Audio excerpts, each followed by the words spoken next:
Hello, this is Mrs. Pritchard, and this is Chapter 10, Civilization in Eastern Europe, Byzantium, and Orthodox Europe. Go ahead and do the map exercises, write them down in your notebook. Remember, this is in Chapter 10 in your hardback textbook.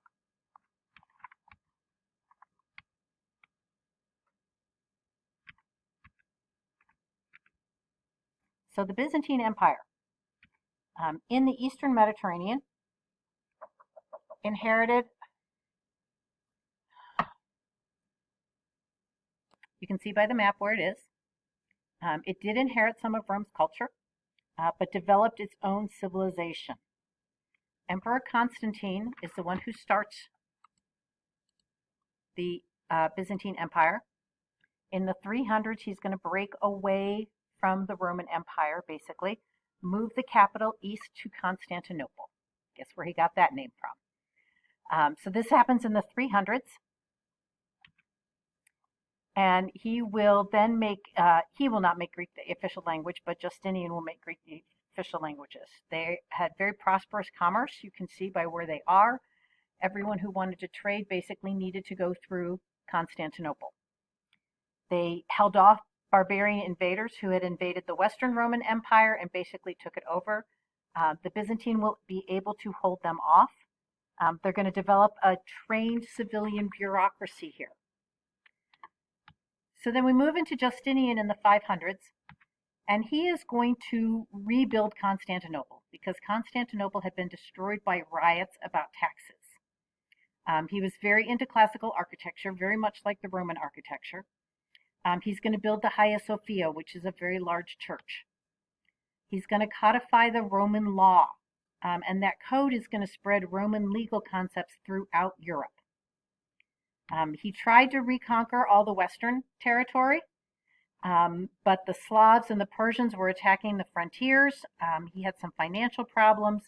He does regain North Africa, which is really important because of the grain that North Africa can provide, and regains Italy, but couldn't really push back the Germans and the Germanic tribes far enough to take over all of the rest of the Western territory. These are pictures are actually mosaics that are in the Hagia Sophia, show Justinian, so it's little tiny pieces of glass and pottery to create then a piece of art. This is the Hagia Sophia. It is in what is today Istanbul. It used to be Constantinople. Yes, you can sing the song. It was a church when it was built in the 500s. In the 1450s, when Constantinople was taken over and the Byzantine Empire was taken over by the Ottomans, it will become a mosque. Then in the 1930s, it becomes a museum. Now it is again a mosque, especially on Fridays for prayers. The dome is one of the largest dome of its time. It was the largest dome of its time. You can see on the inside that they didn't really change much from when it was a church, but they did add some Arabic and Arabic medallions here. It's a pretty magnificent church. You can also see the Ottoman, or excuse me, mosque now. You can see the Ottoman additions to it on the four corners. So those are very important with that. And on the inside, it is still a museum. You can still go to it. And it shows a lot of visitors every year. Some of the mosaics that are there, when it became a mosque in the 1450s, they covered up these mosaics with plaster. And then when it became a museum, they cleaned them off again so that we could see the mosaics. Very ornate, very typical of Byzantium. This is Mary with baby Jesus, and Justinian on one side and his wife on the other. Again, Mary and baby Jesus, gifting Jesus with things. One of them is with a model of the Hagia Sophia. Another one is with a model of Topkapi Palace, which is where the emperors lived. So you can see where that is. This is really literally when you walk in the door of the Hagia Sophia. This is very high up what you're going to see, this mosaic. So after Justinian, they had to defend the Eastern territories. So the empire will always be centered in the Balkans. Now, the Balkans are mountains that are in the southern part of Europe, places like Greece and Serbia, they're all in the Balkans.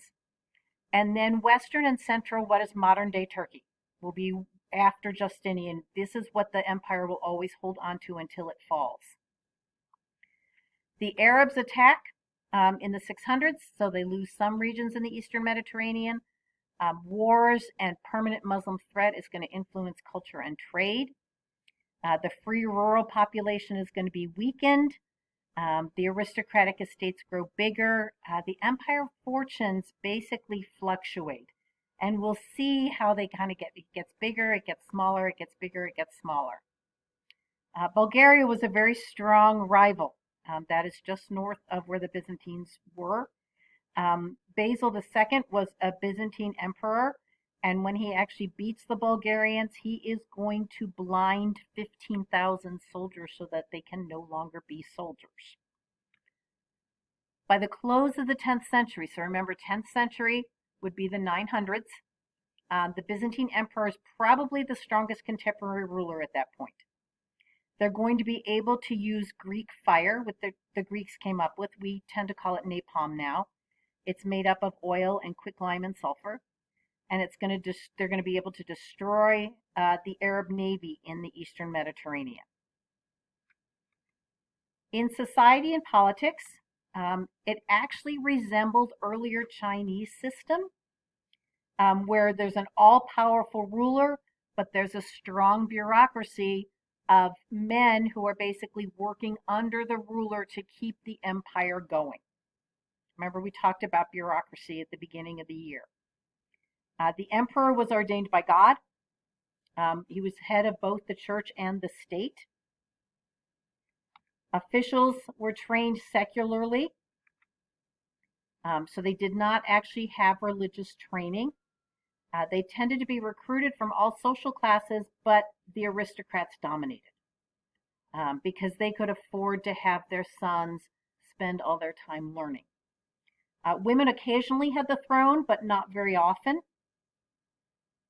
They're going to learn, these officials are going to learn through Hellenistic knowledge. That's that Greek classics, the philosophy, the science.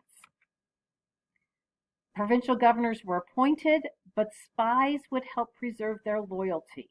So lots of spying going on. The military is very strong, and it stays strong through the work of land. And the land would stay in the family if the sons went into the military. They were not allowed to sell their land, but it would stay within the family if the sons went into the military.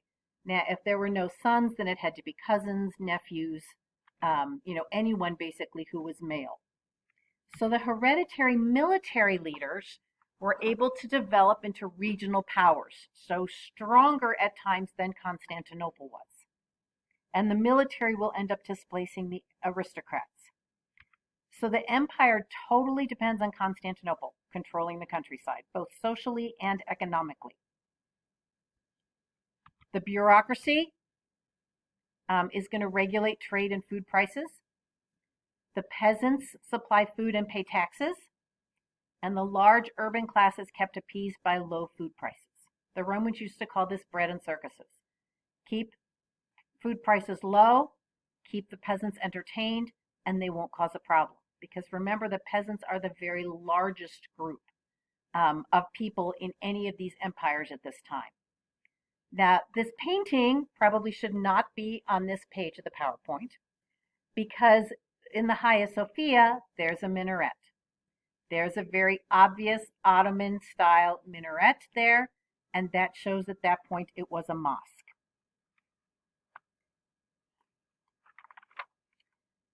Now, the commercial network went into Asia, into Russia, all the way up to Scandinavia, north, pretty far north, into Western Europe, into Africa. They were bringing silk production, which was brought from China, which was good for exports. They're also exporting things like cloth and carpet and spices were sold north. Only China can really rival the quality of the of the Byzantine Empire. The merchant class doesn't develop political power, though. They make a lot of money, but that doesn't translate into political power. And the cultural life, again, is centered on that Hellenistic ideas that came from Alexander the Great, very secular traditions, and then Orthodox Christianity. Little intervention, little innovation, they preserve the past, like the Greek learning, but not much artistic creativity. Really only art and architecture at this point. And art is totally linked to religion through the domes, through the mosaics, through icons.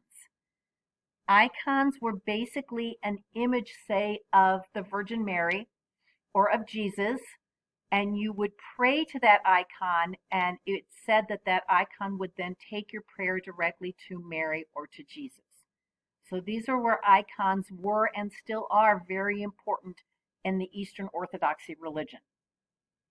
Now, Eastern Orthodoxy comes from an East-West split. So Western Roman Empire is going to stay what we will call Roman Catholic. Eastern Roman Empire will become what we call Orthodox Christianity. Because culture, political organization, economic orientation are very different from the East and the West. The Byzantine orientation is really more towards Asia, but they still felt that they were the heirs to the Roman Empire. And different rituals are going to grow up basically between the Greek and Latin versions of the Bible. So the Latin stays on the western side of the Mediterranean. The Greek, remember Justinian changed the official language to Greek, so the Greek is going to stay in the eastern Mediterranean. And we're going to find some things that are very different between the two groups. The Western, what will become Roman Catholics, want priest celibacy.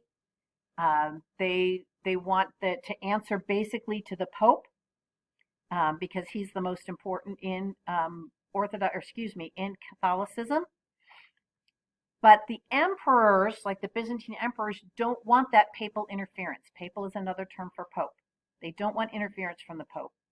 They don't want their priests to have to say celibate. And they're going to have a final break between these two basically churches in 1054.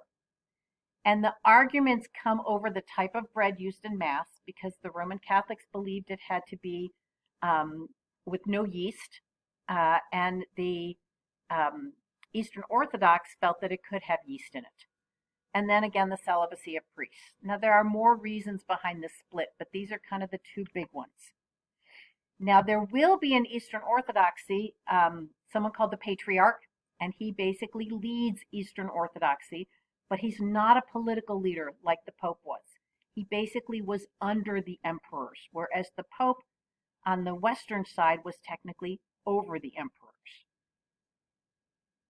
So, but they still share that common classical heritage. They still share that heritage from Rome, which is really important to remember. They're both churches.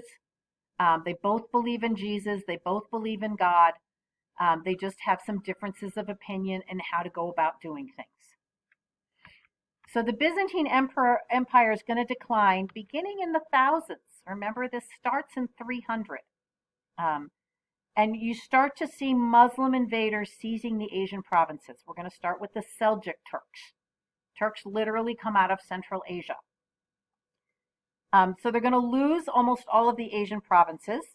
They're going to ask the West for help, which is going to help motivate the Crusades, but doesn't really help Byzantium. They still have independent states in the Balkans.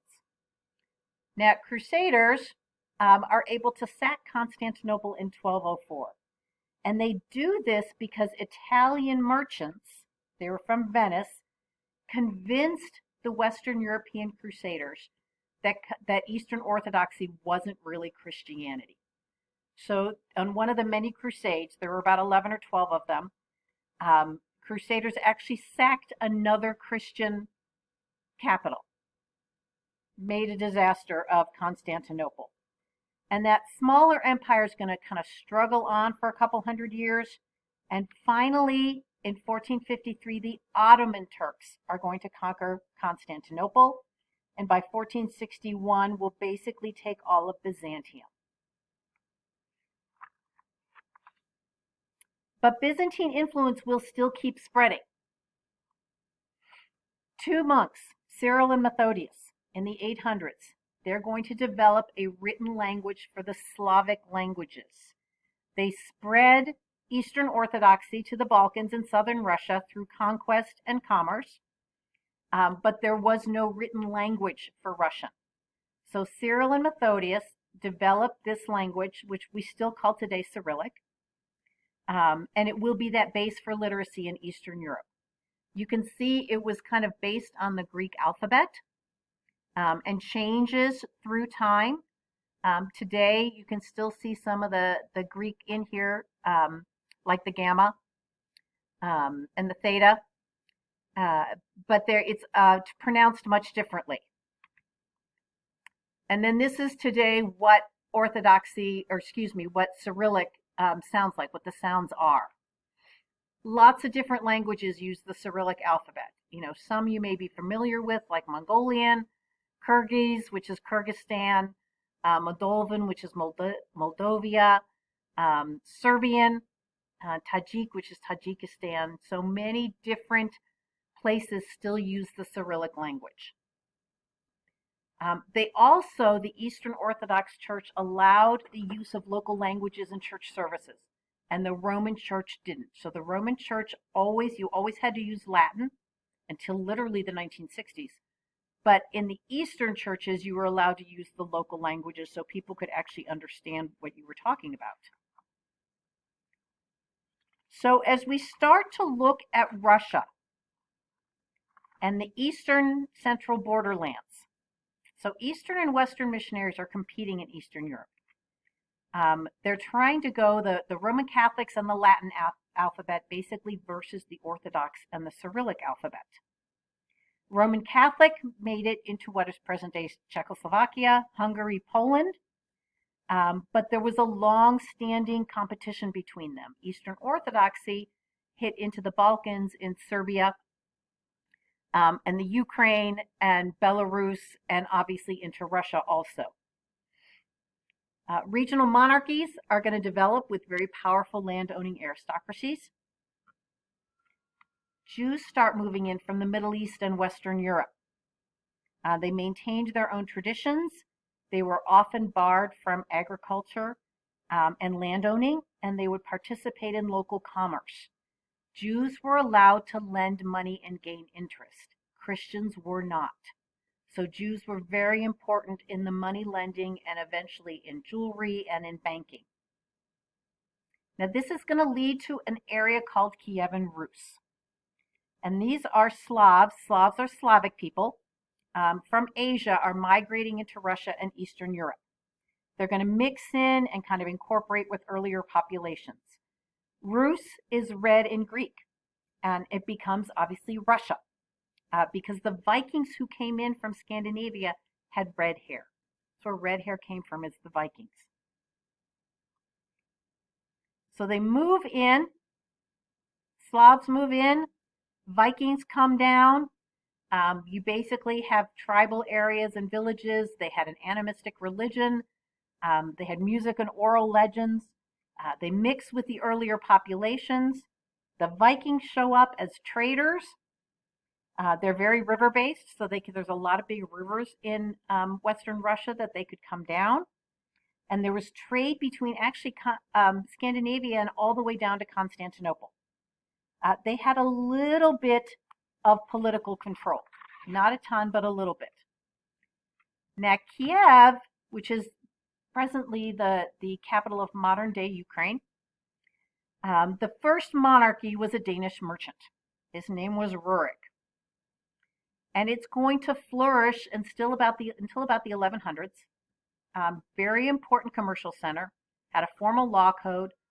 Basically, Kiev is ruling the largest European state at this point. Into the end of this time period comes Vladimir the First. He decides that they need to get rid of the indigenous religion and kind of grasp and embrace one of the newer religions. So he looks through them all. He looks at Roman Catholic. He decides not to do Roman Catholic because he doesn't like the papal control. He doesn't like the Pope controlling them from Rome. He looks at Islam, decides no to Islam because Muslims are not allowed to drink alcohol. He didn't like that idea. So he's going to convert to Orthodox Christianity, and he will literally force everyone in Kievan Rus to convert to Orthodox Christianity. So forced conversions, mass baptism, and the ruler controlled the church appointments. So the Pope isn't controlling anything. Vladimir's controlling things. And this was very much a Byzantine pattern. Now, some of the institutions and culture in Kievan Rus, much of it was borrowed from Byzantium. They were unable basically to duplicate the bureaucracy or the education system. But cultural, social, economic patterns differed from Western Europe. This is really important to remember. Eastern and Western Europe are going to develop separately and differently. They favored Byzantine ceremonials, that strong central ruler. They favored peasants being free farmers. They had aristocratic landlords called boyars, and they had less political power than those in the West. This is going to be one of the big differences between Western Europe and Eastern Europe. Is in Western Europe, the aristocratic landlords are going to have power. They'll end up being called the barons. They'll have political power. In the East, they don't. It's totally on the king. Now, some of the Orthodox Christian practices, like saints, very ornate churches, icons we talked about, Mary and Jesus, almsgiving, giving to the poor. That's very common in all religions. There's a switch to monogamy. So people who had been practicing polygamy of multiple wives are going to switch to just one wife. So all of this is entering Russian culture. Literature, religious and royal events, art dominated by religion, and very 2D art. You know, we don't really see perspective or anything like that yet. Big halos are going to be a part of this art. The church is going to adapt architecture that was Byzantine themes. We call these on the top of this onion domes. And this is, sorry, I just forgot the name of the Tsar. I'll come up with it in a minute. Ivan. This was Ivan the Terrible's church. This is Ivan's church. And they had onion domes. They did a lot with illustrated religious manuscripts, were really important. Now, Kievan decline, or you can see the ornateness of this church. This is actually a Russian Orthodox church in Nice, France, and has the onion domes on there. Illustrated manuscripts. So the Kievan decline is going to begin in about the 12th century. So that's the 1100s. Got to get your centuries and years right. And rival princes are going to establish competing governments. There's quarrels over succession. Almost every empire we talk about, we're going to have problems with succession. And that's going to somewhat lead to their downfall. Asian invaders start to seize territory. The Mongols in the 1200s. They separate Russia from Western Europe developments. And Mongols are going to control for about 200 years. Commercial contacts lapse, again because of Mongol control. But Russian Orthodoxy, the religion, is actually going to survive. The Mongols actually tolerate the Orthodoxy. They don't really care that they have a different religion. And the Mongols are not going to interfere as long as they are paid every year. So a certain amount of gold had to go into Central Asia to the Mongols every year, so the Mongols would leave the Russians alone. You can see this is actually what a Mongol pony looks like. This is what the Westerners basically thought that the Mongols looked like. So you can really see point of view here. The Westerners saw the Mongols as having these big, war horses, being very scary, when in reality, Mongols literally rode ponies who could run all day, but were not, couldn't carry a man in full armor like the European war horses could.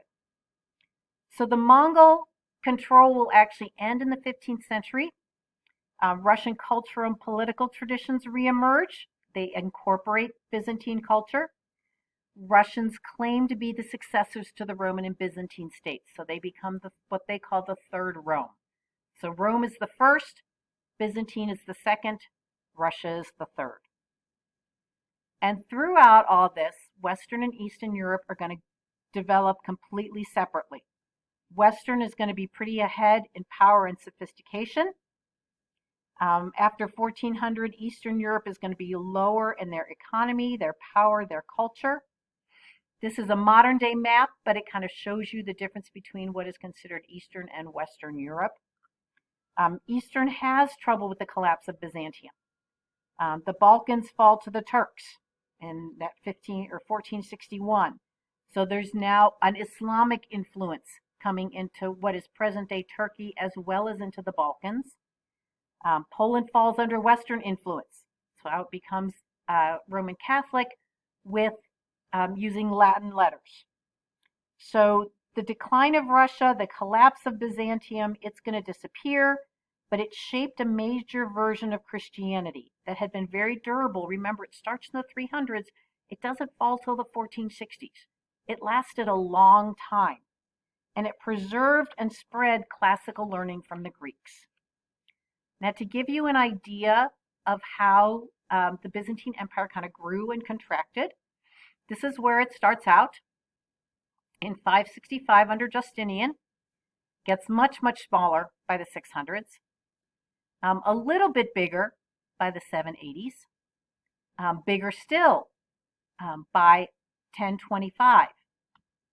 But then in 1092, they've lost almost all of what we call the Anatolian Peninsula, which is modern-day Turkey.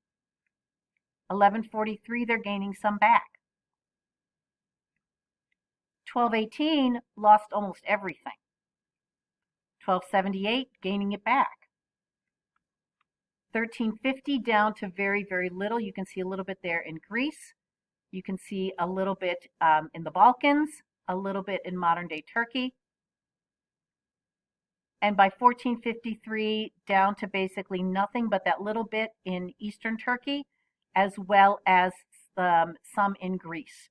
And then by 1461, everything will have fallen and become the Ottoman Empire. That's it for Chapter 10.